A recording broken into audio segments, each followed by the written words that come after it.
주님께서 여러분과 함께 또한 사제의 영과 함께 마르코가 전한 거룩한 복음입니다. 주님 영광 받으소서. 며칠 뒤에 예수님께서는 카파르나움으로 들어가셨다. 그분께서 집에 계시다는 소문이 퍼지자 문 앞까지 빈자리가 없을 만큼 많은 사람이 모여들었다. 예수님께서는 그들에게 복음 말씀을 전하셨다. 그때 사람들이 어떤 중풍병자를 그분께 데리고 왔다. 그 병자는 4사람이 들것에 들고 있었는데 군중 때문에 그분께 가까이 들어갈 수가 없었다. 그래서 그분께서 계신 자리에 지붕을 벗기고 구멍을 내어 중풍병자가 누워있는 들것을 달아 내려보냈다. 예수님께서 그들의 믿음을 보시고 중풍병자에게 말씀하셨다. 얘야, 너는 죄를 용서받았다. 율법학자 몇 사람이 거기에 앉아있다가 마음속으로 의아하게 생각하였다. 이 자가 어떻게 저런 말을 할 수 있단 말인가? 하느님을 모독하는군. 하느님 한 분 외에 누가 죄를 용서할 수 있단 말인가? 예수님께서는 곧바로 그들이 속으로 의아하게 생각하는 것을 당신 영으로 아시고 말씀하셨다. 너희는 어찌하여 마음속으로 의아하게 생각하느냐? 중풍병자에게 너는 죄를 용서받았다 하고 말하는 것과 일어나 내 들것을 가지고 걸어가라 하고 말하는 것 가운데에서 어느 쪽이 더 쉬우냐? 이제 사람의 아들이 땅에서 죄를 용서하는 권한을 가지고 있음을 너희가 알게 해주겠다. 그러고 나서 중풍병자에게 말씀하셨다. 내가 너에게 말한다. 일어나 들것을 들고 집으로 돌아가거라. 그러자 그는 일어나 곧바로 들것을 가지고 모든 사람이 보는 앞에서 밖으로 걸어나갔다. 이에 모든 사람이 크게 놀라 하느님을 찬양하며 말하였다. 이런 일은 일찍이 본 적이 없다.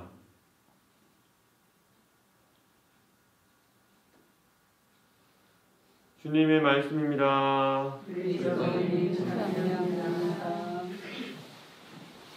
선교수님.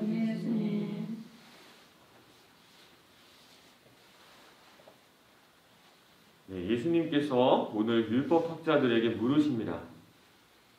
중풍병자에게 너는 죄를 용서받았다 하고 말하는 것과 일어나 내 들것을 들고 걸어가라 하고 말하는 것 가운데에서 어느 쪽이 더 쉬우냐? 이 구절을 정확하게 이해하려면 주어가 누구인지 확실하게 해야 합니다. 쉬운 게 누가 쉽다는 말인가요? 예수님이요? 네, 맞습니다. 예.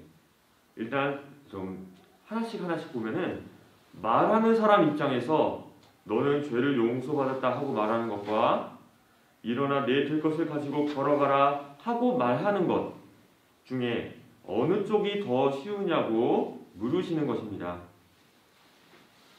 말하는 사람 편에서는 어느 쪽이 더 쉬워요? 어느 쪽이든 쉬운 일이 아니죠. 어느 누가 죄를 용서해 주거나 병을 치유해 줄 수 있다는 말입니까? 사람이 할 수 있는 일이 아닙니다. 그런데 이 말을 하는 사람이 예수님이라면 다릅니다. 예수님 입장에서는 어느 쪽이 더 말하기 쉬운가요? 똑같아요? 이렇게 대답을 잘하세요. 예. 미리 묵상하고 오셨나봐요.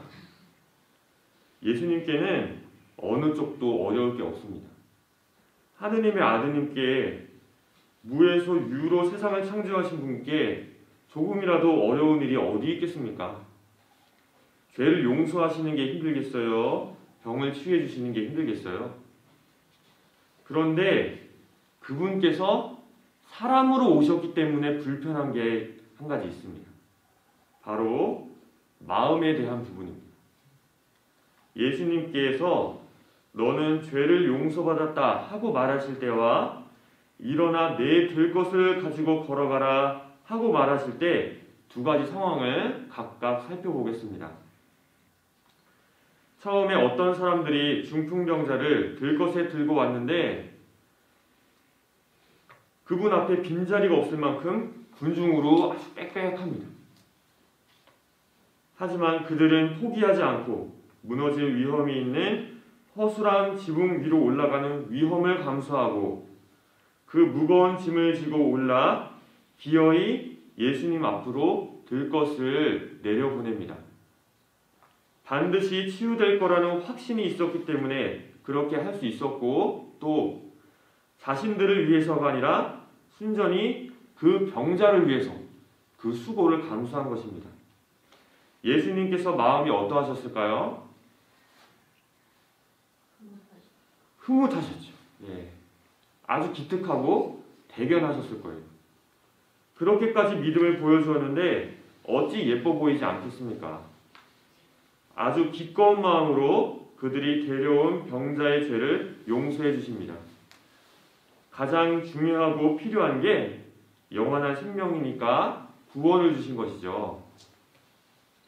그런데 이번에는 율법학자들이 그 장면을 보고 하느님도 아니면서 어찌 죄를 용서해 준단 말인가 하고 비난합니다.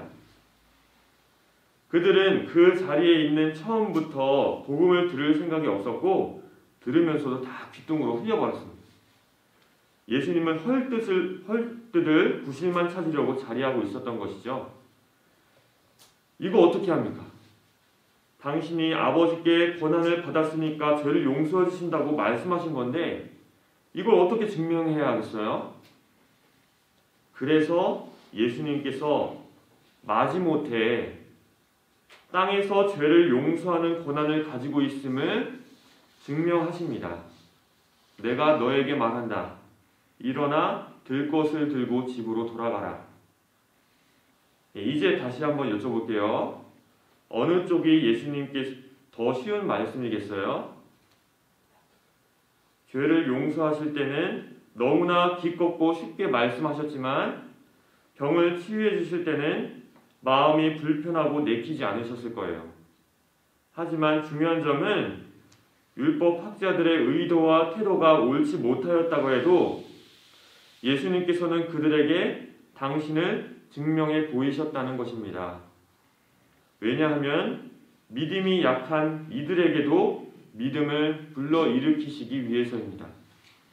이러한 예수님의 마음이 이 한 말씀 안에 담겨 있습니다. 일어나 들 것을 들고 집으로 돌아가거라. 우리도 때로 신앙생활을 하다 보면 상대방의 잘못된 의도와 태도를 대할 때 마음이 불편해지는 경우가 있습니다. 그럴 때 상대방의 의도대로 맞춰주려고 마음을 먹는 게 쉽지 않아요. 썩 내키진 않지만 그럴 때 상대방의 미약한 신앙의 불씨를 살리기 위해서라도 그렇게 해주신 예수님의 모습을 우리는 본받을 필요가 있습니다. 그렇게 하는 것이 마음에 내키지는 않고 쉽지는 않지만 복음을 위해서 상대방의 미약한 신앙이나마 지켜주기 위해서 마음을 먹고 배려해 줄 수 있는가? 하느님께서 말씀하시는 사랑의 이러한 측면을 바라보면서 실천하시는 영중식이 되시면 좋겠습니다.